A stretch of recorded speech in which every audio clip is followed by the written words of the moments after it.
Welcome to Hotline TV. I'm John Mercurio. And I'm Amy Walter. All right, there have been a lot of gaffes this week. John, you know what that means? Oh, yes, I do. It's time to bring out the Gaffe-O-Meter, which Woo! rates gaffes from 1 to 10. 1 being a one-day story, fittingly.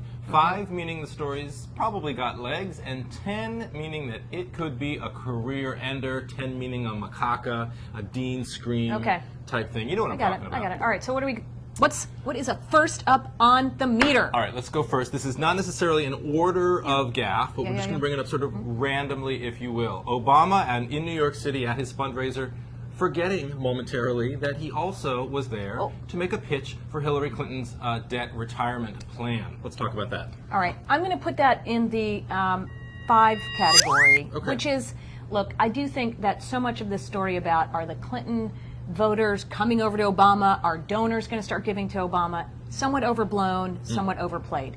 At the same time, there are some wounds that are not yet healed, and I think this is one of those things that reminds those Hillary voters, like, I don't know just how committed Mr. Obama is to helping us. I agree with you completely. I would put it at a 4, actually. I thought what it did, unfortunately for them, is it stepped on their message. The message coming out of that fundraiser supposed to be unity. Exactly. We're not in Unity anymore. We're not in Unity, New Hampshire. We're in New York City.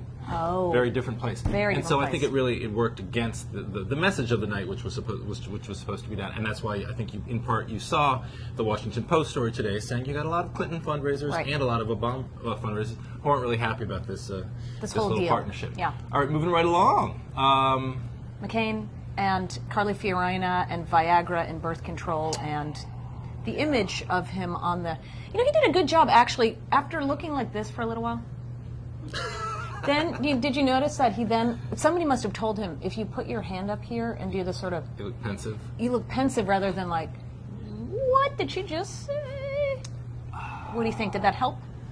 I think it's not good. Look, I'm going to put that on the 6, only in that if the argument is there are 2 levels here. One is he didn't know his own voting record, and 2, his economic advisor decided to get in on birth control issues, unclear why. Well, but the third is he looked like a 72-year-old man who was at a loss for words. Uncomfortable talking about Viagra. But uncomfortable, but even if you didn't know what it was about, if you just saw the image and it just looked like he was kind of out to lunch, that's not a good Right, but visual. because I think of the Viagra component of this conversation, that's why the media glommed on. Yeah, that's it's why true. The comparisons to Bob Dole, I mean, there's lots of different ways you can look at it, but I also don't think this is anywhere near it's not a career big ender. deal, but I think it's part of the broader conversation that people are having about his age. The more and more small examples you have of this sort of thing, the worse it is for him. So, but I'm still leaving it at a 4. All right. I don't want to get too excited. Michelle Obama in Pontiac, Michigan, talking to a group of women in a very economically depressed town,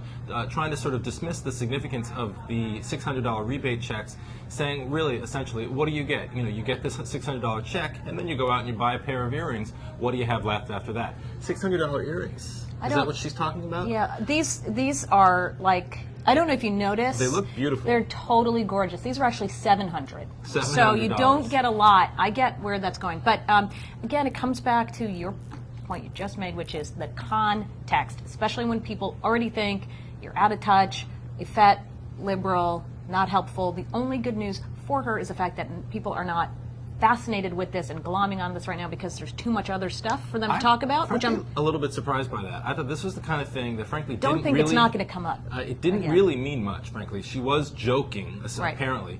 But I'm really surprised that this didn't actually get more press. Of course, it took place on the same day that Jesse Jackson, we'll talk about him in a second, and the same day a couple of other stories, I think, dominated the news. But it just goes, I think, to this image problem that the Obama campaign, and I think, frankly, all right, so Michelle where are you putting Obama this? has. The I'm 5, actually going to 6? put it higher. I would put it as 6. Yeah. I all right, leave it as 6. Fine. 6 is good. All right. Jesse Jackson. What can be said? What can be said we got to about just Jesse stop Jackson? talking about that. But is it a career ender? Let's not say for even Obama. Is this a 10 for Jesse Jackson? I think people have already made their decisions about Jesse Jackson. All right, so you I don't think think he's this already hurts done. him that much. And frankly, I do. I think this helps Obama.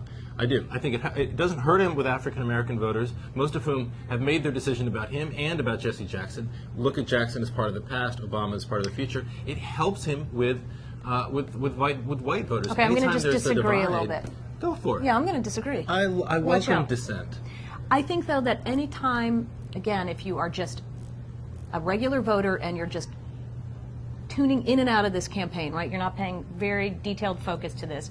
Anytime that the conversation involves Barack Obama and Jesse Jackson, I think you're going to get, for a lot of white voters, the first thing in their mind still is this discussion about race. And I don't know. The hidden cabal. There we go. I mean, I think you still are going to get that anytime that is a topic, regardless of what the context is, I still think it's not always a good thing. I think for Obama. I think that voters who are paying that little attention, that small amount of attention to the discussion about what's going on, and would have that sort of reaction to the juxtaposition of Jackson and Obama.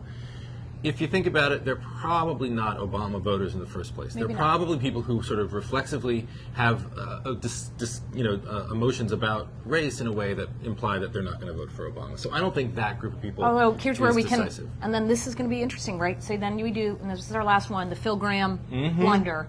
But this is where you see, in my mind, the cross pressures here, right? So on the one hand, this Graham thing goes exactly to those lower income, white, working class voters. So Obama's trying to get at perfectly, and at the same time, there's still that race issue competing for their attention. So what is going to be more significant in their vote? I don't know the answer to that. The Graham thing, clearly bad in that it came in the context of, this was the second sort of economic, or third, if you call Carly Fiorina, Sure. off message. So this to me is definitely in the 6 category. Shoot, we are agreeing on way too much, but I'm also going to put it at a 6.